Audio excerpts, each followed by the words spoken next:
आज global United panchayat का shadow cabinet पहुंचा पंजाब की बाढ़ का निरीक्षण करने के लिए।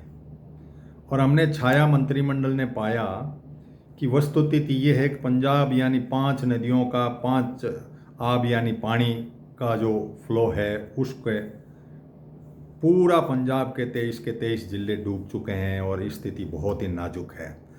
इस परिस्थिति को जब हमने अपने हिसाब से देखा तो उसके कॉन्सिक्वेंसेस ढूंढे कि इसके कारण क्या हो सकते हैं। एक मोटा कारण तो ये है कि जितने भी बांध थे पहले, इन 5 नदियां जो आ रही है उनके ऊपर बने हुए बांध थे, उनकी निगरानी के लिए पंजाब गवर्नमेंट का इरिगेशन डिपार्टमेंट था, जिसको भारत सरकार ने 10 मीटर के ऊपर के जितने भी बांध हैं उनको अपने कब्जे में लिया, डैम सेफ्टी एक्ट 21 के नाम से, कि हम सुरक्षा करेंगे, तुम बांधों की सुरक्षा प्रॉपर नहीं कर पा रहे हो। इसलिए इन्होंने अपने अंडर में लिया। अपने अंडर में लेने के बाद में इन्होंने क्या किया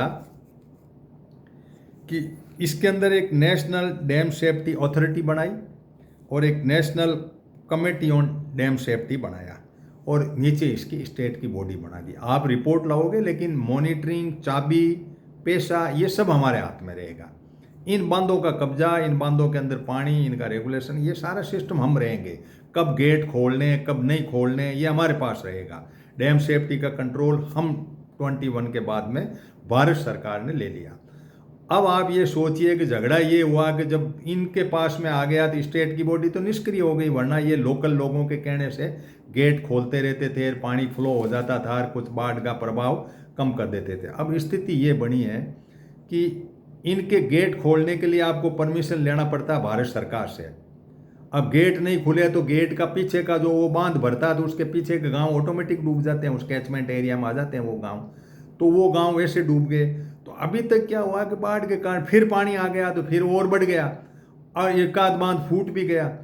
इन सारी परिस्थितियों को आप समझिए कि जब कभी आप किसी को पावर को सेंट्रलाइज करेंगे, इन बांध के पानी और इसका जो कुछ भी रेवेन्यू या ऐसा सिस्टम था उसको आपने कंट्रोल किया नेशनल डैम सेफ्टी अथॉरिटी बना करके और नेशनल कमेटी ऑन, इसके अंदर एक फंड भी बना दिया, नेशनल डैम सेफ्टी फंड बना दिया। उस फंड को भी आपने कलेक्शन करने के अंदर हम इसका पैसा लेंगे। तो ये कुछ परिस्थितियाँ ऐसी है कि इनको हमें समझना पड़ेगा।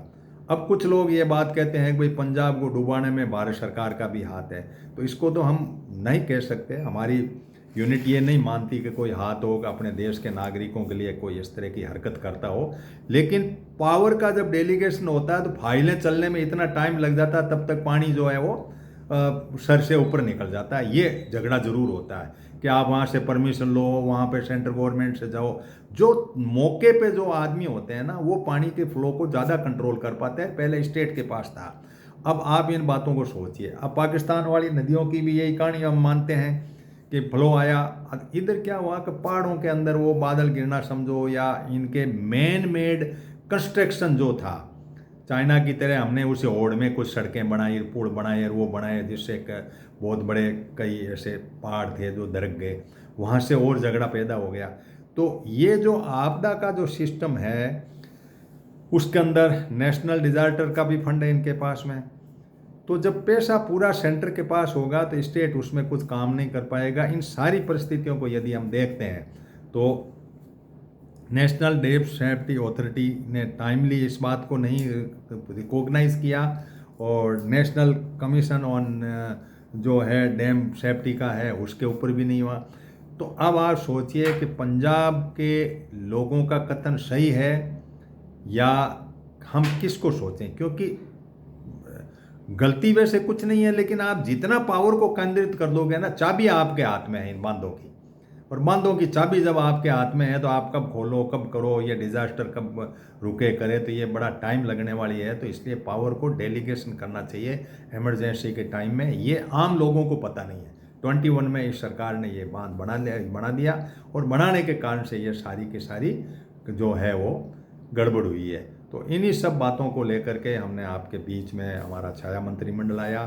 पंजाब के कोई साथी हो तो ज़रूर इस बात को करें, पुष्टि करें, क्योंकि मुझे कुछ लोगों के फीडबैक्स मिले उन्होंने कहा कि स्थिति ये बनी, तब मैंने इस कानून को पढ़ा और मेरी पुरानी भी एक रील बनी हुई, क्योंकि मैं संसद के साथ छाया मंत्रिमंडल के रूप में चलता हूँ, तो ये बातें उजागर की।